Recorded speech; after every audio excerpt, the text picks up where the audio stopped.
आज आपण बघणार आहे डाळ शेवगा, झणझणीत अशी डाळ शेवग्याची भाजी किंवा आमटी म्हणा। एक मसाला बनवणार आहे आपण आणि त्या वापरून डाळ शेवगा बनवणार आहे। एकदम चटपटीत आणि झणझणीत अशी ही भाजी होईल। तर त्यासाठी इथे मी सुकं खोबरं, लसूण, जिरे आणि कांदा, कोथिंबीर हे मिश्रण दाटसर वाटून घेतलेलं आहे आणि हा मसाला वापरून आपण डाळ शेवगा बनवणार आहे। शेवगा आपण बऱ्याचदा करत असतो, तर यामध्ये हा मसाला वापरला तर अजून जरा टेस्टला छान होईल।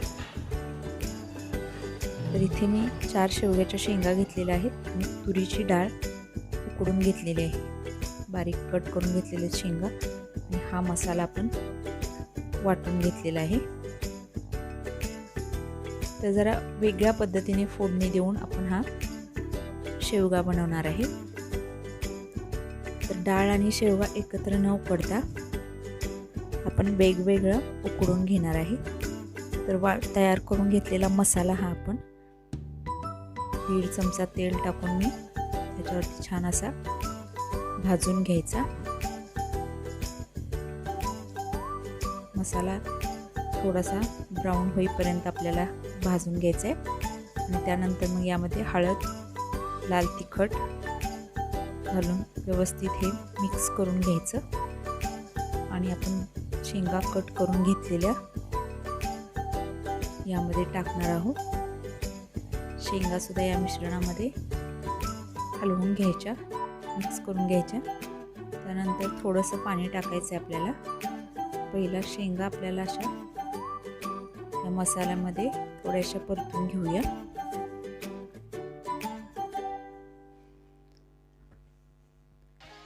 आणि अर्धा ग्लास मी पाणी टाकलेलं आहे। हा मसाला आणि शेंगा आपल्याला थोड्याशा एकत्र उकडून घ्यायच्या आहेत आणि त्यानंतर मग आपल्याला यामध्ये डाळ ॲड करायचे। तर आत्ता आपण थोडंसं मीठ घालणार आहे याच्यामध्ये। मीठ घातल्याने काय होणार आहे की शेंगा बेचव लागणार नाही आणि मसाला आणि मीठ या दोन्हीची चवसुद्धा शेंगामध्ये थोडीशी उतरेल आणि शेंग खाताना वेगळी लागणार नाही चवीला। हे बघा, अशी उकळी आल्यानंतर जरासा हलवून शेंग थोडीशी मऊ शिजली पाहिजे तोपर्यंत आपल्याला हे उकळायचे।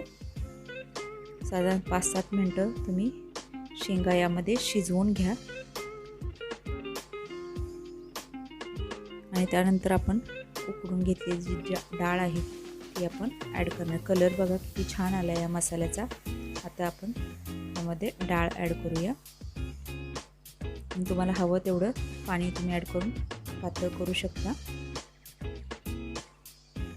टेस्टला खूप भारी लागते, भातासोबत, भाकरीसोबत, चपातीसोबत, कशासोबतही खा तुम्ही, खूप छान लागते। तर पाणी ॲड केल्यानंतर परत आपल्याला चवीनुसार यामध्ये मीठ टाकायचं आहे।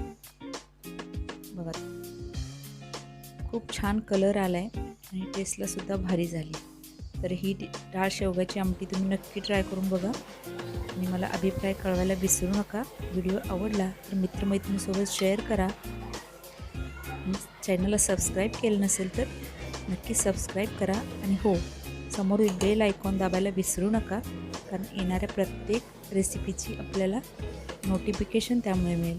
चला तर मग भेटू अशाच एखाद्या छानशा नवीन रेसिपीसोबत।